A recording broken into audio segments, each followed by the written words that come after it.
Change होना चाहिए। अगर आप इन वर्ड्स को रिसीव करते हैं वो चेंज होगा इन जीसस नेम, आमीन। हो चाहते बरकत आपकी होगी। ये टेस्टिमनीज मेरा बिलीव है, ये इनकी नहीं, ये आपकी हैं। ओके, सुनेंगे टेस्टिमनीज को।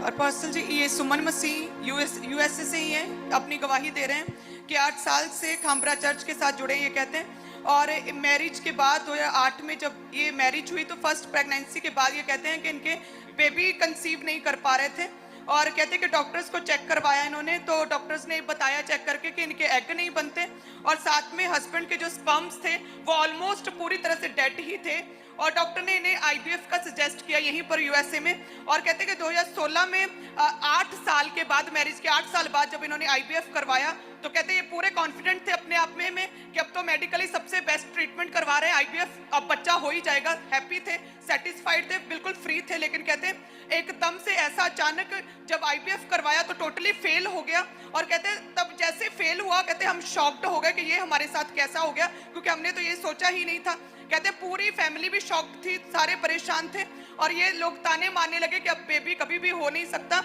और दूसरों के छोटे बच्चे देखकर ये कहते तरसते थे बच्चों के लिए और लोग बहुत बुरा भला और बच्चों को छुपाते थे और टोटली सेपरेट से सोसाइटी से होते जा रहे थे और साथ में कहते कि डिप्रेशन में जाते जा रहे थे। और कहते हैं कि फिर ऐसे ही फोन उठाया और एकदम से वीडियो चल पड़ी यूट्यूब के ऊपर खामरा चर्च की और कहते जैसे ही हमने सर्च करना शुरू किया चर्च के बारे में तो कहते हैं कि हमें पता चला कि परमेश्वर कितना जीवित है और सब कुछ करने की सामर्थ्य रखता है। और कहते हैं कि फिर हमने लगातार खामरा चर्च यूट्यूब के माध्यम से मीटिंग्स को देखना शुरू किया और कहते हैं कि इन्होंने और इनके हस्बैंड ने सोचा कि हम सेवा करेंगे, क्योंकि जैसे आप लगातार प्रीच कर रहे थे कि जैसे आपने यहोशू के बारे में प्रीच किया था कि यहोशू कहता कि मैं तो अपने घराने समेत परमेश्वर की सेवा करूंगा और तुम लोग देख लो। कहते तब हमने अपनी प्रॉब्लम को, अपनी वो दुख को भूल कर डिसाइड किया कि नहीं, हम भी परमेश्वर जीवित को आगे लेकर जाएंगे। और कहते हमने भी सोचा सेवा करने का और गुरदासपुर में कहते हमने क्रूसेड करवाने का सोचा और जो बिगेस्ट क्रूसेड गुरदासपुर में हुआ था पुड्डा ग्राउंड में इन लोगों ने करवाया था, जो हम देख भी सकते हैं।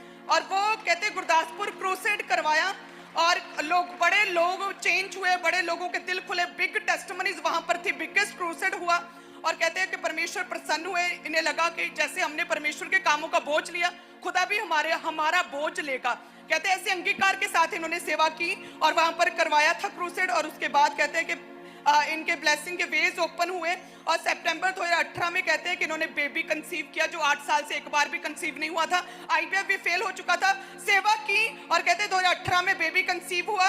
9 मंथ कोई प्रॉब्लम नहीं आई, कोई किसी तरह के कोई अटैक नहीं हुआ। 9 मंथ्स परमेश्वर ने बेबी संभाल कर रखा प्रेगनेंसी और 22 मई 2019 को इनके बेबी बॉय के साथ ये ब्लेस हुए, जो अब 3 साल 10 महीने का आपके सामने खड़ा ये हो चुका।